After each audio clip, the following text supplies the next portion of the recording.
पृथ्वीवर झाला पुन्हा त्यांची कशी विस्तार लांब गेली काय काय केलं त्याच्यात सगळं आहे थोडं सांगत बसायला आपल्याला वेळ नाही. आणि त्यापैकी एक दिती नावाची मुलगी एकाशी मुलीला दिलेली आपल्याला स्वयंभूमनला दिलेली. आणि मग ज्यावेळेस ब्रह्मदेवाने सांगितलं बघितल्या दोन्ही स्वयंभूमनला आणि ती शीतरूपा नावाची मुलगी रदक्ष प्रजापतीची त्यांना सांगितलं. त्यावेळेस ते स्वयंभू म्हणून प्रार्थना केली ब्रह्मदेवाच्या पायावर मस्तक ठेवलं. सांगितलं देवा उपदेश करा काहीतरी आम्हाला सांगा काहीतरी हे तर उपदेश करा. म्हणल्यानंतर ब्रह्मदेवाने सांगितलं राजा तो सुंदर आहेस प्रजादक्ष आहेस गुणवान आहेस आणि जसे तुझ्या गुण आहेत अशीच संतती निर्माण कर प्रजाचं पालन कर आणि सृष्टीचा सांभाळ कर. जास्त काही नाही सृष्टीचा सांभाळ कर म्हटल्यानंतर त्या वेळेस सृष्टीच नव्हती म्हणून त्या म्हणून विचारलं महाराज ब्रह्मदेवाला तो विचारतोय आता तुम्ही म्हणताय प्रजा सांभाळ कर माझी प्रजा पण मी प्रजा वसूच कुठं माझे राज्य स्थापन करू कुठं काय झालं. अहो पृथ्वीचाच पता नाही पण मग पृथ्वी गेली कुठं तर पृथ्वी सप्त पाताळ आहे. त्या सप्त पाताळापैकी रसातळ नावाचं जे पाताळ आहे त्या रसातळाला पृथ्वी गेली होती. रसातळाला मग ही मिळते कोणी त्याचाही कथा बघणं गरजेचं आहे. तर ती आता तो पुढे मग ती पृथ्वी गेली आहे पाण्यामध्ये म्हणून सांगतोय ब्रह्मदेवाला. आणि मी तर आता सृष्टीचं नाही तर माझं राज्य स्थापन करायचं कसं. ब्रह्मदेवानी पाहिलं प्रलय काळाला जसं पाणी वाहून तसं सगळं पाणीचा पृथ्वीचा काही गवलेशी नाही पृथ्वी कुठंच दिसत नाही. मग ब्रह्मदेव चिंतेत बसले विचार करू लागले आणि विचार विनिमय करीत असताना ब्रह्मदेवाच्या नाकातून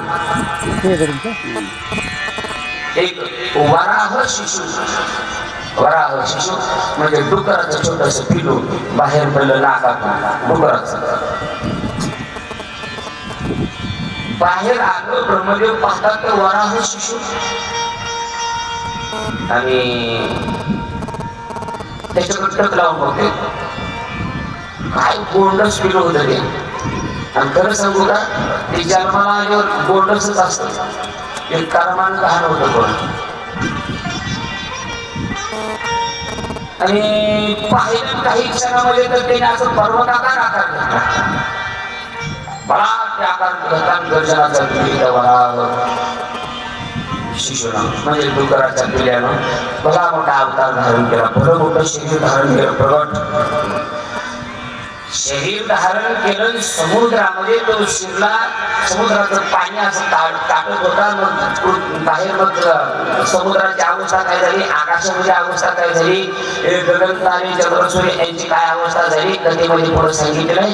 सगळ्याकडे हाहाकार उठू लागला. इतकं ते भयंकर रूप पाणी काटत असणार एकदम जे 7 पाताळापैकी 7वं पाताळ असणार रसात जिथं ती पृथ्वी गेली होती त्या पृथ्वीच्या जवळ गेलं.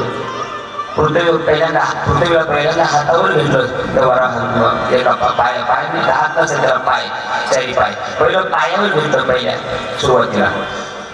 आणि थोडीशी पृथ्वी बाहेर अशी पाताळात बुडाला गेलेली थोडीशी आदर झाल्या त्या पृथ्वीला आपला दार दिला. दारी पृथ्वी धरली बाहेर घेऊन येऊ लागली. बाहेर घेऊन येत असताना एक राक्षस ज्यावेळेस आता अगदी पाण्याच्या बाहेर आणायचे आणि तिला योग्य ठिकाणावर प्रस्थापित करायचं आहे इतक्यामध्ये एक राक्षस आला दुर्पाळ स्वरूपाचा असताना आणि भगवंताबरोबर त्यांचं युद्ध चालू झालं. ही कथा विदुराला मैत्री ऋषी सांगत होते. मी पहिल्या दिवशी सांगितलं की भागवत कथा टाकणारा राजा परीक्षितीला मुनी शुकाचार्य सांगतात एवढंच माहिती आहे. पण 14 लोकांना 14 जणांनी ही कथा सांगितली आहे. मुख्य पहिली आम्ही सांगणारे आम्ही काही बसत नाही आम्ही सांगणारे बसत नाही तुम्ही ऐकणारे बसत नाही. मग त्याची पहिल्या काळामध्ये होते 14 लोक आहेत. त्याच्यापैकी मैत्री विदुराचा संवाद आहे. त्याच्यामध्ये मैत्री ऋषी विदुराला सांगतात. विदुराने प्रश्न केला महाराज मग तो राक्षस आळू येण्याचं प्रभू बरोबर युद्ध करण्याचं कारण काय कशामुळे तो भगवंताच्या आला कोण होता तो? मग आता त्याची कथा मला सांगतात.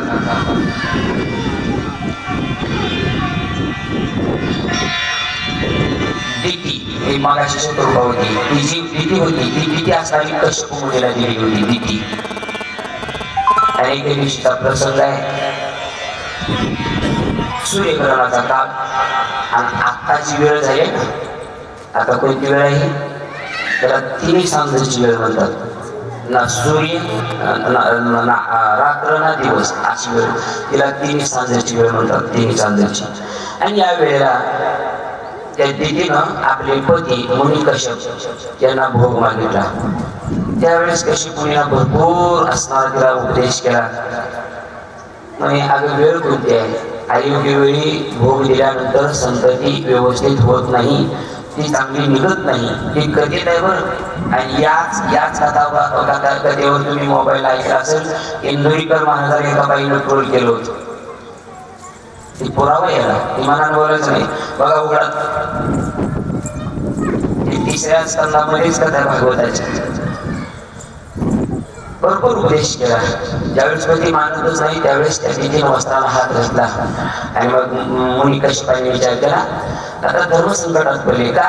पत्नीची इच्छा पूर्ण नाही केली तर बाल हत्याचं पातक राहतं, आणि इच्छा पूर्ण करावी तर वेळ बहुत चांगली नाही, तिच्या पुढे येणार संतान आणि मलाही ते पाप कर्म आहे, मलाही त्याचा दोष भोगावा लागणार. याच्यामुळे कश्यप मुनी चिंतेत पडले. शेवटी पत्नीनं वस्त्राला धरल्याबरोबर समागम झाला. ती गरोदर राहिली, ती गरोदर राहिली. आता मुनी कश्यप मुनी म्हणजे काही सामान्य ऋषी नव्हते महाराज. सप्त ऋषी म्हणजे एक ऋषी कश्यप मुनी, ज्यांच्या पोटाला भगवान परमात्माचा एक अवतार जन्माला आला, कबीर मुनी. आणि मग ज्या वेळेस दिती गरोदर राहिली, तिच्या गरोदर म्हणजे उदरामध्ये कश्यप मुनीचं तेज वाढत गेलं. आणि ती दिती विचार करत होती, पती माझा सामान्य नाही, पतीच्या विरोधात जाऊन मी भोग घेतलाय.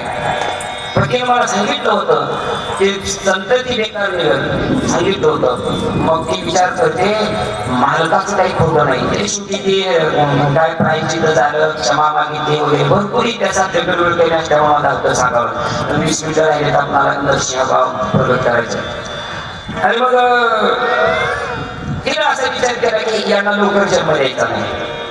100 वर्ष पोटामध्ये तो गर्भ धारण केला, जन्माला जीव दिला नाही. पण त्या गर्भात तेज प्रगट झालं, इतकं तेज प्रगट झालं, तिसऱ्या ब्रह्मांडामध्ये ते तेज झळकू लागलं.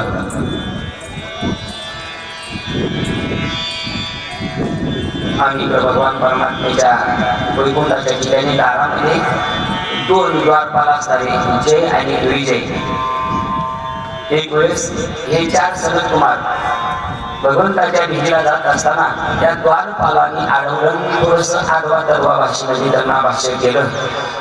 रागावलेल्या सनत कुमारांनी जय विजय नावाच्या द्वारपालांना शाप दिला, बाबाने आम्ही नेहमी येतो भगवत दर्शनाला, आम्ही कोण आहोत काय आहेत याचा न विचार करता, चौकशी न करता तुम्ही आम्हाला अडवलं आणि अयोग्य शब्दानं आमच्याशी संभाषण केला तर तुम्हाला माझा शाप आहे. मग लोकांच्या ठिकाणी राक्षस योनीला जन्म घ्याल.